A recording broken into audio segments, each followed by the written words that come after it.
नमस्कार साथियों की फैक्ट में आप सभी का स्वागत है। उम्मीद करता हूं कि आप सभी लोग बेहतर होंगे। सभी सनातनी और राष्ट्रवादी भाई बहनों से अपील रहेगी कि चैनल को सब्सक्राइब करिएगा, वीडियो को लाइक और अधिक से अधिक लोगों तक शेयर कर दीजिएगा। 26 जनवरी यानी गणतंत्र दिवस की आप सभी लोगों को हार्दिक शुभकामना और बधाई। दोस्तों, मुंबई के मुंब्रा में ओवैसी की पार्टी की एक पार्षद चुनाव जीतती है। एक कैंडिडेट थी पहले, फिर पार्षद बन जाती क्योंकि चुनाव जीत जाती है। नाम है उसका सहर शेख। अपने विक्ट्री स्पीच में अपने समर्थकों के सामने कहती है कि पूरे मुंब्रा को हरे रंग से रंग देना है। समझ रहे हैं आप? मतलब पूरे मुंब्रा का इस्लामीकरण कर देना है। और ये वो मुंब्रा, ये वो जगह है जहां पे एनसीपी का एक छत्र राज हुआ करता था। शरद पवार को यहां के लोग बड़ा मानते थे। उनके पार्टी का एक विधायक भी यहां से है। वो विधायक भी बहुत कुछ बोलता था, हालांकि वो हिंदू था।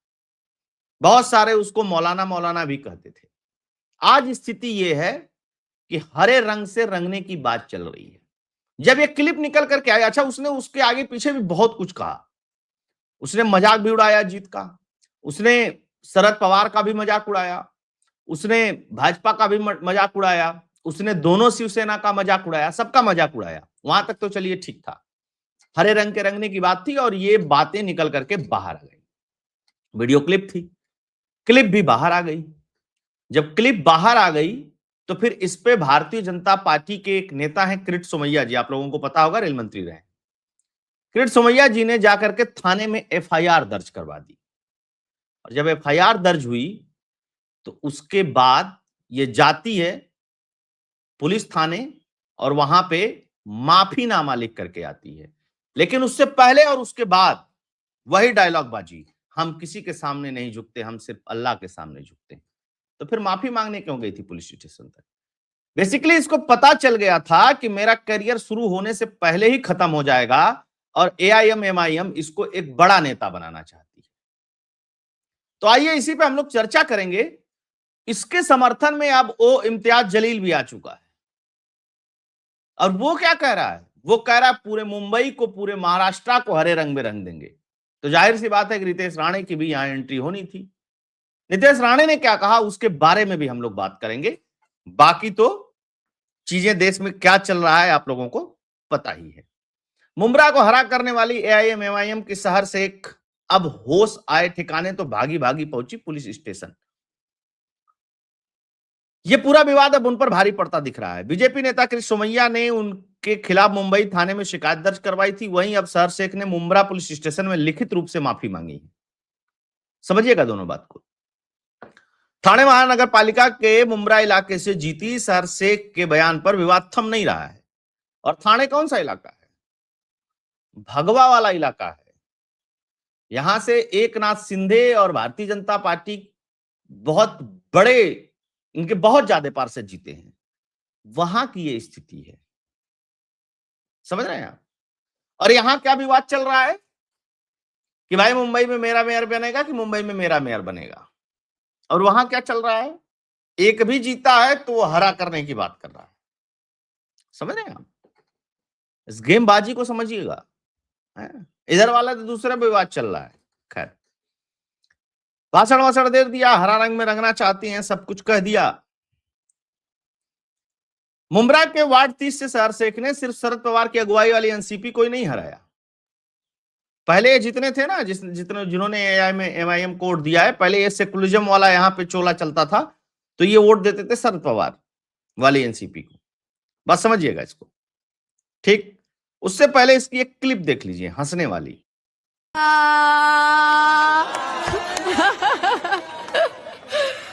और सबसे जरूरी बात मैं आपको ये बताऊंगी कि उन लोगों के घमंड की धज्जियां उड़ाई है आपने, जिनको लगता था कि हम ताल्लुक के मोहताज है, बट वो लोग ये भूल गए कि हम सिर्फ और सिर्फ अल्लाह के मोहताज है, किसी के बाप के मोहताज नहीं है।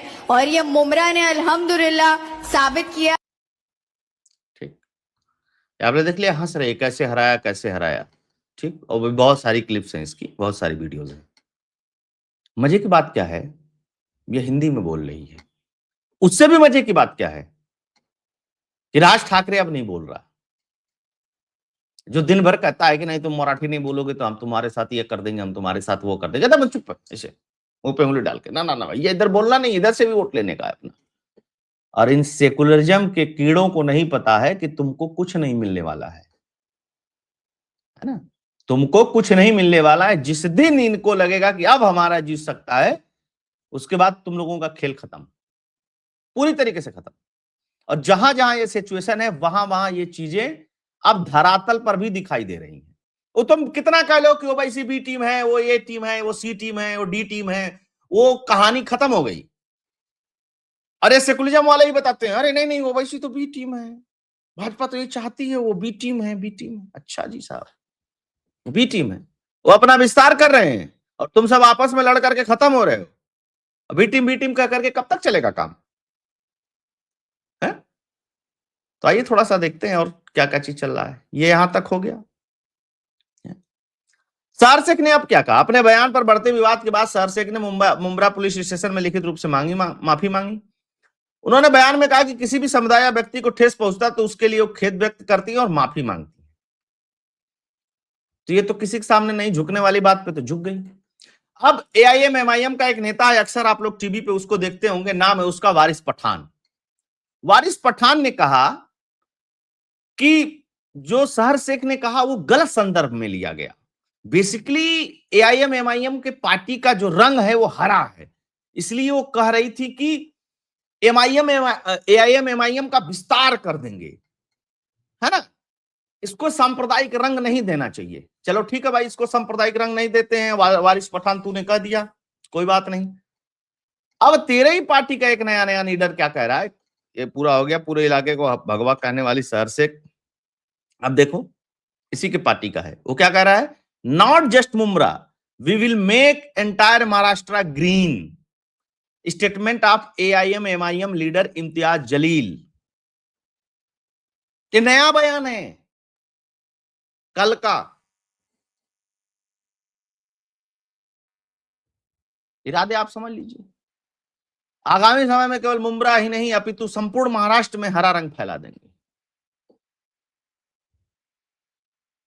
यहां वाले यूजीसी एजीसी पीजीसी डीजीसी पे लड़ रहे हैं, मोदी जी ने दे दिया है, ले भाई अब तुम लोग इधर उधर रहो, पहले कट्टो बट्टो एक रहो, फिर इसमें यूनिवर्सिटी में जाओ तो अलग अलग हो जाओ। और दिखाता हूं एक चीज। अब नीतीश राणे कहां पे पीछे रहने वाले थे, उन्होंने कहा कि हरा सांप अपना इतिहास भूल गया है, इम्तियाज जलील पर भड़के मंत्री नीतीश राणे।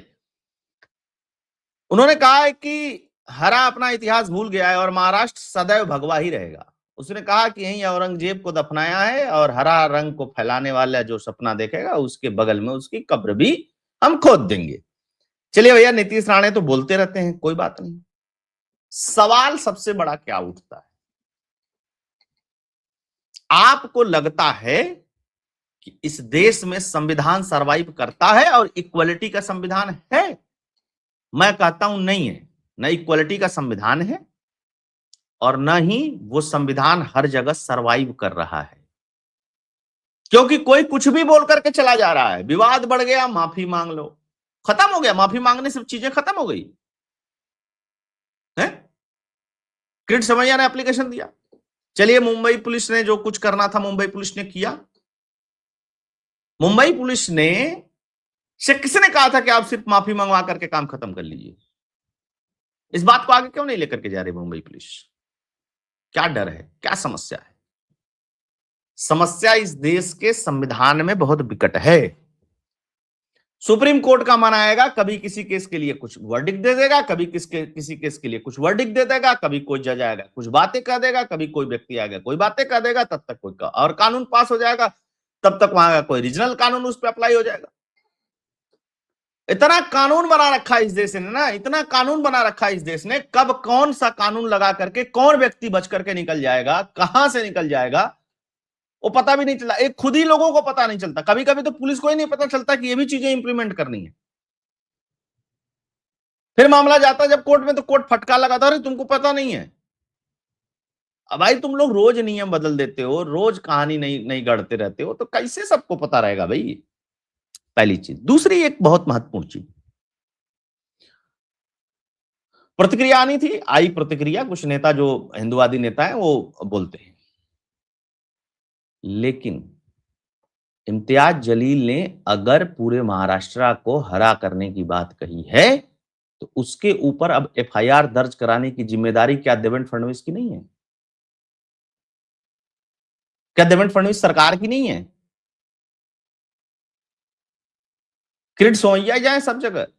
किरीट सोमैया क्या है? न इस समय सांसद है, न इस समय विधायक है, एक भाजपा के नेता हैं, पूर्व कह लीजिए, वर्तमान भी कह लीजिए उनको। लेकिन भाजपा अगर सत्ता में है तो भाजपा की महती जिम्मेदारी क्या बनती है?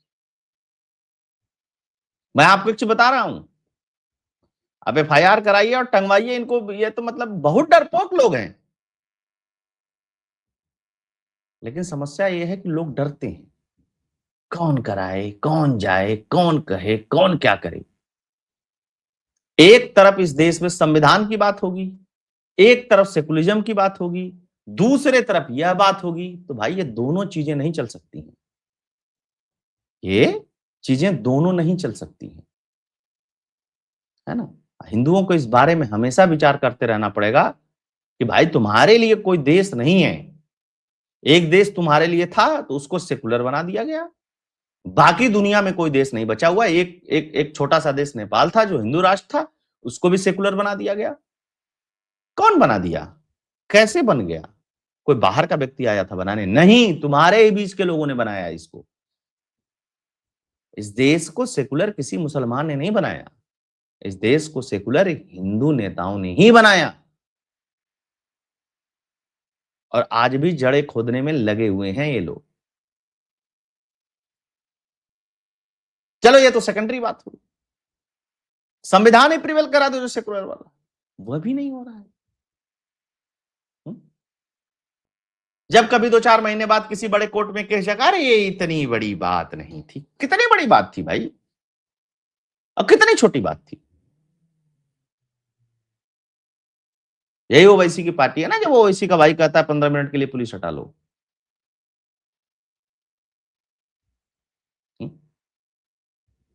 तो ये थी दोस्तों खबर। आप लोगों का क्या इस पर रिएक्शन है? एक एफआईआर होते ही, एक एप्लीकेशन देते ही तो ये स्थिति हो जा रही है। तो थोड़ा सा संविधान लागू रहना चाहिए अगर बार बार इस देश में संविधान की बात होती है तो। बाकी आप लोगों से आग्रह रहेगा कि वीडियो को अधिक से अधिक लोगों तक शेयर कर दीजिएगा। 26 जनवरी मनाइए। संविधान आज ही लागू हुआ था ना इस देश में, इसलिए संविधान की बात करना बहुत जरूरी था, है ना। अगर आप डोनेट कंट्रीब्यूट करना चाहते हैं तो उसके लिए फोन पे, पेटीएम का नंबर स्क्रीन पे दिया हुआ है। आप सभी जुड़े, बहुत बहुत धन्यवाद। जय हिंद, जय भारत, जय श्री राम।